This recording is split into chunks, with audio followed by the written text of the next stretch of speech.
home, and, you know, and things are happening. This town has been blessed. But I'm not going to bore you with that. We're going to talk about that at another time. Tonight, we're going on the road to Damascus. Y'all know about the road to Damascus? No. No? That same road Saul went down. Saul. And that's what we think about, Saul. Jesus. Saul took that road. But it's been a few years now, and Brandon's been talking about that road. Before we heard about ISIS, well, I'm not going to get into what really ISIS, to me, is really about, because it's before this ISIS. ISIS is something totally different, and it's very, very historic, and it's information. It's really, ISIS is something totally different from what we see. But anyway, with this destabilization of Syria, and Brandon's going to give us all the information that we need. He's been doing this forever. He does it all the time, and he's learned how to be tired. He does radio shows. He has books that he's written. Normally we have them up, and feel free to purchase the book. He has a lot of them, but right now he has The 7 Real Conspiracies, and I bought this one first. I like it. Chemtrails and all kinds of good. The Federal Reserve, because your money is safe with me. Yeah, your money is really safe with me, because we can buy a couple of these buildings down here, probably put a McDonald's on downtown and really make some money to drive some businesses around here, for real. But that's one of them. The other one is The Road to Damascus, the Anglo-American assault on Syria. This is real. I'm not even going to talk about it too much, but Brandon is here. Books are here. Credit card, anything. We take it. Excuse me. Brandon Turbeville.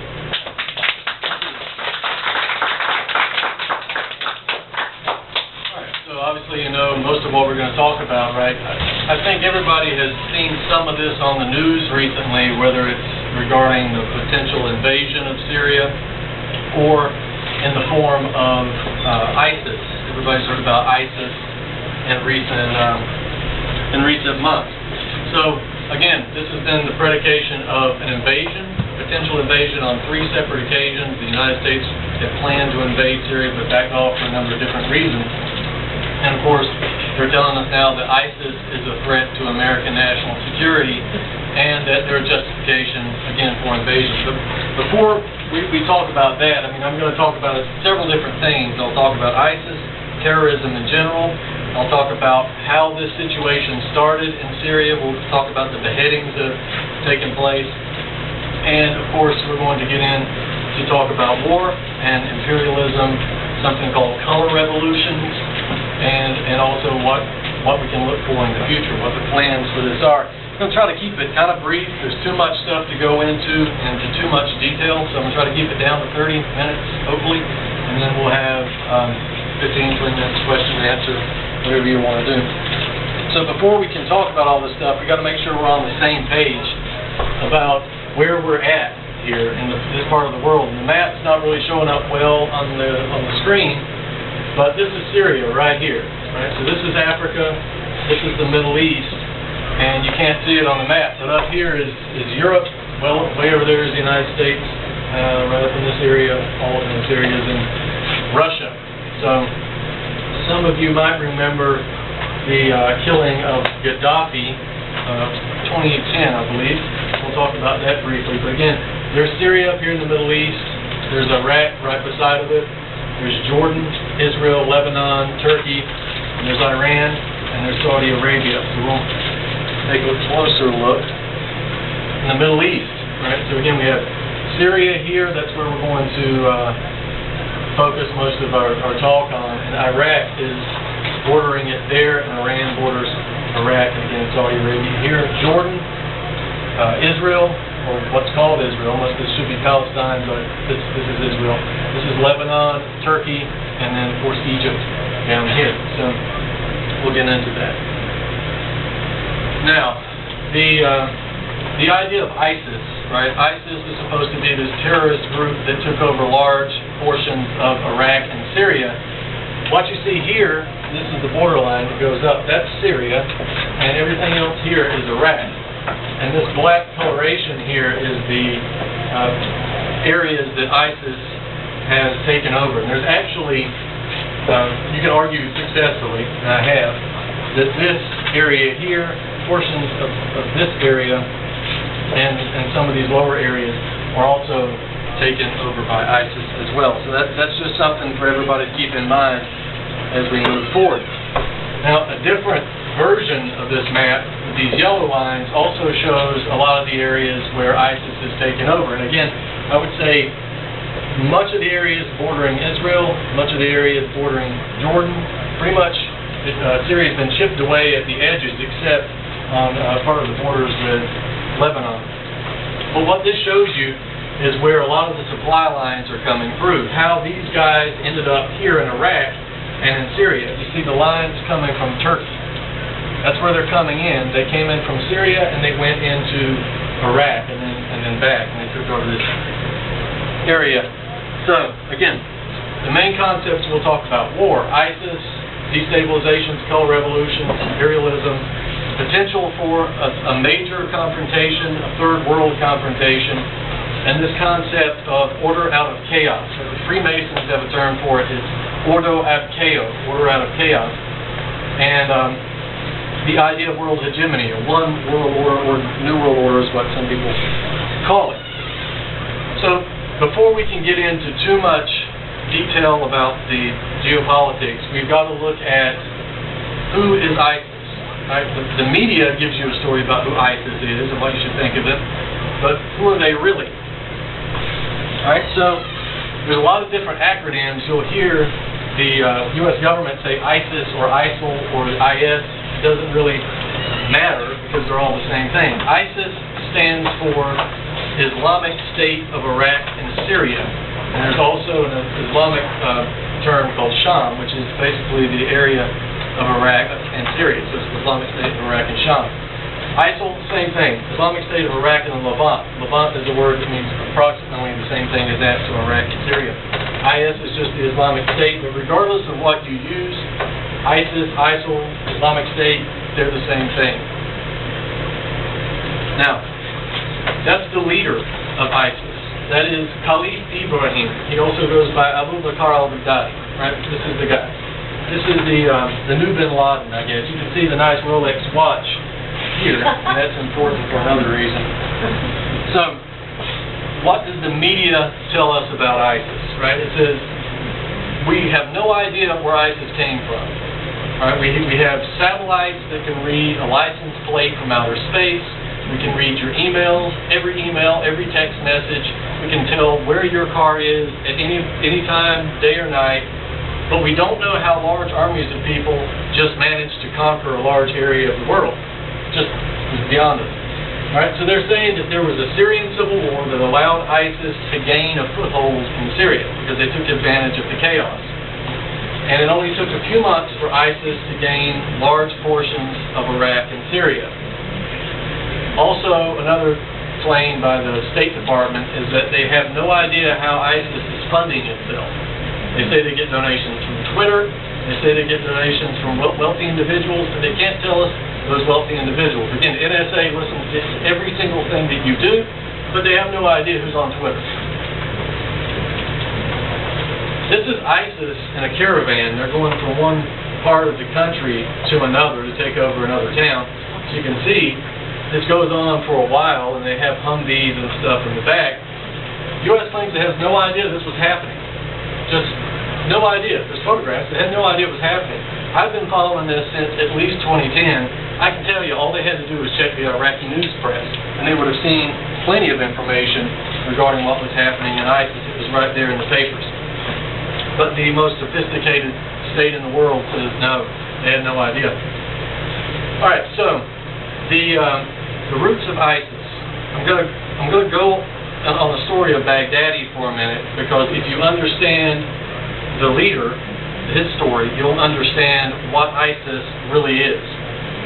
So, Baghdadi, the guy with Rolex, is or was an Al-Qaeda operative. You know, Al-Qaeda, the guys who allegedly did 9/11. He was an Al-Qaeda operative who fought against Saddam Hussein, not against American soldiers. He wasn't trying to bomb the United States. He was bombing Saddam Hussein, conveniently the guy that we wanted to bomb. We'll get into that. But he was fighting against Saddam Hussein before we ever came in. When the United States invaded, it wasn't the United States that he was concerned with. He started attacking Christians and he attacked other Muslims in Iraq. Not worried about the U.S. When he was fighting over there, Al-Qaeda had its own branch called Al-Qaeda in Iraq. You know, Al-Qaeda in these different countries, different locations. His branch was Al-Qaeda in Iraq. He was arrested in 2005 and sent here to Camp Bucca, and this is very timely. If you're watching the news, you'll understand that the United States at places like this, at Guantanamo Bay, Abu Ghraib, they did all kinds of really sickening things to people. These camps serve a twofold purpose, and one of them is to torture individuals that they capture, and but mainly, essentially what they do is they create terrorists. These guys, most of the people who are in places like Camp Bucca are not terrorists. Most of those people were just farmers, sheep herders, people going about their business, their daily life. They were nabbed up by the military and thrown into places like this where all kinds of things happen to them. But you can read some of them in the news today, including electric shocks. Here we'll go into some of this stuff, right? This is a guy, for instance, who's being transported, and there's no voluntary movement allowed in these places. So when they're moving him from one cell to the other, they put him on this slab, they chain his feet and his head and his hands. He can't move, and he has to be always on his back. This guy also is being transported. See, he's got his eyes covered, his ears covered, so sensory deprivation. He's also tied up with these cords and these ropes. He's being transported as well, so he can't have any voluntary movement. His hands are chained to the floor behind his back, and his feet are chained as well. This is another guy. We have no idea who he is or why he was there. For all we know, he could have been a shopkeeper, and he just happened to be nabbed by the Americans, and this is what's happening to him, right? He had the hell beat out of him, and we don't know whatever became of him. This guy is another victim of the United States torture camps, right? He was placed on this footstool, and he was given electrodes here, put in a black mask and a black gown, and was presumably electrocuted. This is the floor at at one of the torture camps, so we can see what kind of thing goes on there. So occasionally some of these guys will become so disillusioned with life that they'll stop eating or they'll go on a hunger strike, and when they do, the U.S. military will force feed them by shoving a tube up their nose, back down the back of their throat, shoving liquid nutrition into their mouth. That's what's happening to that guy. I don't know if anybody remembers this lady, this charming young lady here. She's got a victim, torture victim down here on the ground. He's naked. She's got him on a leash, and she's posing for photographs. So there is an animal in here. It's not the guy on the ground, though. And this is waterboarding. If some of you remember hearing about waterboarding, this is a guy who's, I don't know if this is an actual video from the torture camps or not, but essentially what they do is they lay a person back, lift their legs, recline their head, throw a cloth over their head, and pour water on their face, so it simulates drowning. It's excruciating. It's torture. Anybody who's ever had that done to them will tell you that it's torture. And the United States claimed that, no, this isn't torture, it's enhanced interrogation. In other words, Dick Cheney made up a word, so now it's enhanced interrogation, and it's not torture. Well, it's torture. So, there's only two ways you can get out of a U.S. torture camp. One is in a body bag, and the other is you agree to some terms, right?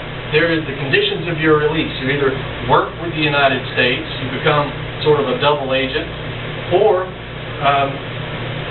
you don't really have a choice in the matter. There's a project called MKUltra. MKUltra was declassified from back in the 70s. The CIA had a program to involve mind control. And one of the ways they did this, they used drugs, they used torture. They would break a person's mind through torture into different compartments, essentially, I'm simplifying this, until they were able to essentially reprogram it. This is what is happening in some of these torture camps. This is why many people go in as normal sheep herders. They come out as mercenaries, psychopaths, and just mentally deranged people. So, back to Baghdadi, right? Oh, I should mention, in the U.S. torture camps, the things that I showed you, that's the stuff you'll hear in the news, right? But what they won't tell you in the news, you can look this up yourself in the General Turbeville report that came out several years ago. They're also raping children in these torture camps in front of their parents, right? It's a method of torture. They'll catch a kid, bring him in front of their mother and father, rape him in front of the parents, so the parents will get whatever information they have to make it stop. That's disgusting, but that's the torture facility. So, back to Baghdadi, the guy with the Rolex, the leader of ISIS. He was released from a torture camp in 2009, so that's about 4 years he was there. He goes back to Iraq, meets back up with Al-Qaeda in Iraq, and changes the name. So then it leaves out from being Al-Qaeda in Iraq to the Islamic Emirate of Iraq, so the IEI, basically. He was named the leader, and of course the IEI starts attacking the Iraqi government. Again, not the U.S., but the Iraqi government. Now, at the time it's doing that, it has an organization operating in Syria as well, and that is called the Al-Nusra Front. So in 2013, the IEI in Iraq and the Al-Nusra Front, which is part of Al-Qaeda, they make it open that they're part of Al-Qaeda, and they're also going to Syria to fight against the Syrian government, which is Bashar al-Assad. Now, in 2013, what was Al-Qaeda in Iraq, the IEI, renames itself the Islamic Emirate of Iraq and the Levant. It renames itself again to ISIL, once again to ISIS, and then one time further to IS. So I go through that to show you that Al-Qaeda in Iraq, the Islamic Emirate of Iraq, Islamic Emirate of Iraq and the Levant, Islamic State of Iraq and the Levant, Islamic State of Iraq and Syria, Islamic State, all of it is the same thing, right? All of it. So anybody, when you watch the mainstream news, they tell you that Al-Qaeda is fighting ISIS, that's BS. Al-Qaeda is not fighting ISIS, Al-Qaeda is ISIS. So, this is another lie, right? The moderate rebels. We have to support moderate rebels, is what we're told. Yeah. Well, this is a picture of the moderate rebels. This is the Free Syrian Army. These are the guys that are portrayed as being moderate rebels. Now, these guys that you just saw have been engaged in beheadings, implementation of Sharia law, indiscriminate killings, cannibalism, all of this stuff. Again, this is the group that the United States portrays as being a moderate faction, but they're not. There's no such thing as moderate rebels. Here's your moderate rebels. This guy right here is being beheaded, right? I'll show you the after effect of that. That's him. He's on his knees, his head's on his back. That's the moderate rebels, right? These are moderates. These are secular, right? This guy right here, his name is Abu Sakar. He's a member of the Farouk Brigade. The Farouk Brigade is a fighting brigade that belongs to the Free Syrian Army that we're told are moderate rebels. In his right hand here is a knife, and in his left hand is a human heart. He just cut out a human heart. Just cut out the heart of a Syrian soldier that's on the ground. And I'm not able to show you video, but essentially what he does is he holds his heart, gives a nice little speech, then bites into it, chews for it a little bit. Moderate rebel, according to the U.S. government. So this is an article by Ben Hubbard of the New York Times a couple of years ago. I'm going to read this. He says, in Syria's largest city, Aleppo, rebels aligned with Al-Qaeda control the power plant, run the bakeries, and head a court that applies Islamic law. Elsewhere, they have seized government oil fields, put employees back to work, and now profit from the crude they produce. Across Syria, rebel-held areas are dotted with Islamic courts, staffed by lawyers and clerics, and by fighting brigades led by extremists. Is that good or bad? That's very bad. Even the Supreme Military Council, the umbrella rebel organization whose formation the West had hoped would sideline radical groups, is stocked with commanders who want to infuse Islamic law into future Syrian government. Nowhere in rebel-controlled Syria is there a secular fighting force to speak of. There are no moderate rebels. There are no rebels that care about human rights. They're all fanatics. So, to drive this point home a little bit, Salam Idris, who commands the FSA, the moderates, admits to collaborating with al-Nusra, which is al-Qaeda. He admits that his Free Syrian Army fighters pledge allegiance to ISIS, and the Syrian Revolutionary Front, which is another group of people who are supposed to be moderates, openly work with al-Qaeda and Nusra. Terrorists, right? They were never moderate, and before the term ISIS became put out in the media, the rebels were committing the exact same atrocities, but the media wouldn't talk about it. Their ideology is the same, the methods are the same, they are the same. So here's your moderate rebels again. Just to show you, when the U.S. government says we need to support the people who are fighting the government in Syria, these are the people they're talking about. These are the rebels, and they're forcing this kid to behead this guy, right? I don't know who that kid is. The kid, I don't think even knows the guy, but he's forced to behead that guy. It's not a very sharp knife, by the way. I saw the video. This is the moderate Syrian rebels grilling the head of a Syrian police officer, right? They got it right there on the grill. This is your moderate rebels. This is the handiwork of the U.S. government.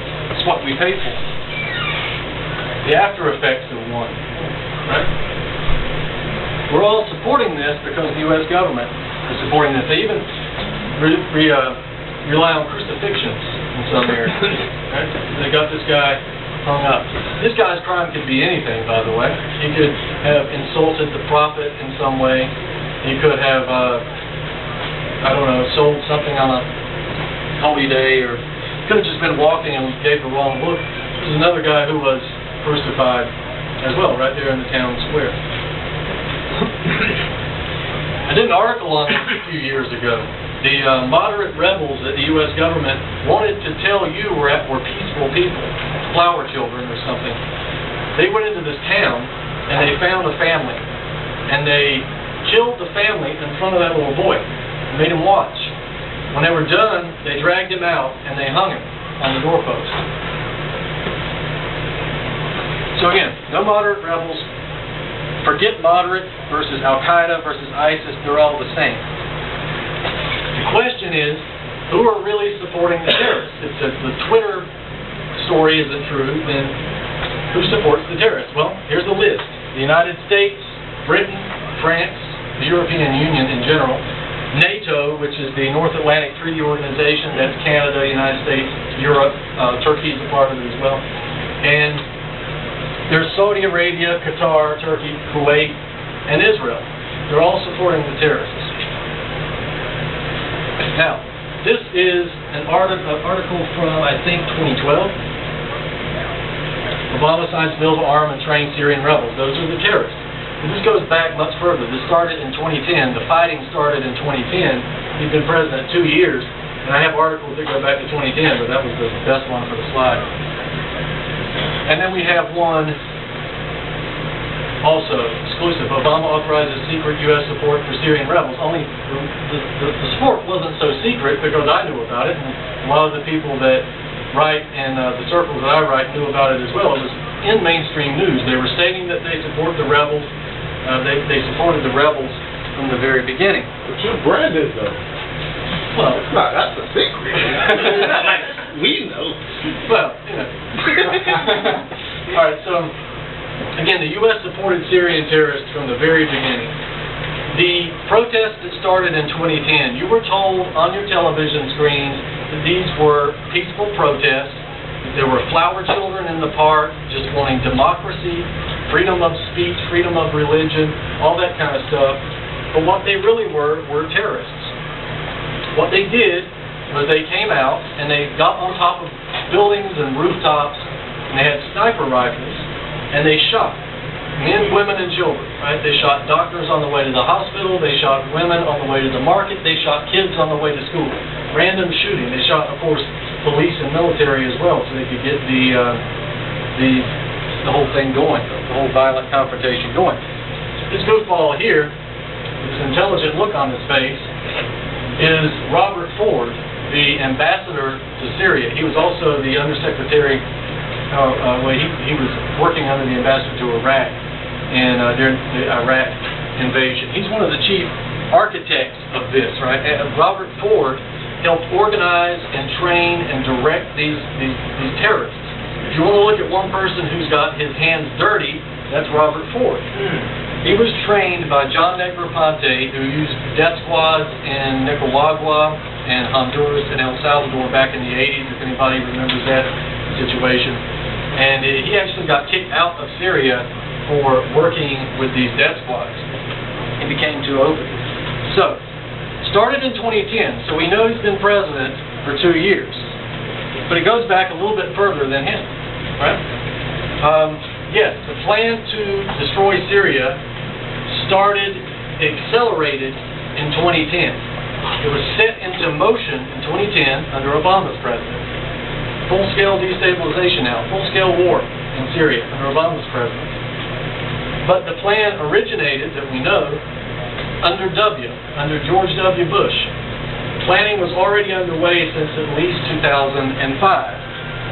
So this genius was also involved. That genius there. What's that? That genius there. I'm being sarcastic. He's an idiot. Why did you say that? Why do I say he's an idiot? Why, yeah. Well, you know, Oh, you had back. it's not exactly fair to say he's an idiot. He was Why did actually... you say that, sir? Well, I'll tell you. Oh. The man was responsible for killing hundreds of thousands of people in Iraq. The man drove our economy even further into the tank. And pretty much everything he did in terms of civil liberties, the Patriot Act from 2001 on, destroyed the Constitution. He should put it on a toilet paper rack. But if you're going to say that, about Bush, why didn't you say anything about Obama who signed it? I just You said didn't Obama. say anything outrageous. Well, I'm not going to debate that with you. Everybody here saw it. So we'll go into the Seymour Hersh, the redirection, right? This was an article. Wait, Charlie, wait. Yeah, America. So, Yeah, that's right, sir. Come on, Yeah. Have you fought for your country? no, I don't feel defeated. Really? That's right. So I tell you what. I fought for my country, Vietnam. What does Vietnamese do to you, sir? Come on, Daddy. No, you don't. I tell you what. Ain't worth it. Go ahead and finish, sir. Chill. No, Chill. ain't worth it. Come on. Chill. Tell you what, sir. No, The redirection, right? No, To undermine Iran, which is predominantly Shiite, Come on, he ain't worth it. the Bush administration has decided, in effect, to reconfigure its priorities in the Middle East and Lebanon. The administration has cooperated with Saudi Arabia's government, which is Sunni, in clandestine operations that are intended to weaken Hezbollah, a Shiite organization that is backed by Iran. The U.S. has also taken part in clandestine operations aimed at Iran and its ally Syria. A byproduct of these activities has been the bolstering of Sunni extremist groups that espouse a militant version of Islam and are hostile to America and sympathetic to Al-Qaeda. All right, so we'll go. This was another article that came out in 2005, even further back. One Pentagon proposal would send special forces teams to advise, support, and possibly train Iraqi squads, most likely hand-picked Kurdish Peshmerga fighters and Shiite militiamen, to target Sunni insurgents and their sympathizers, even across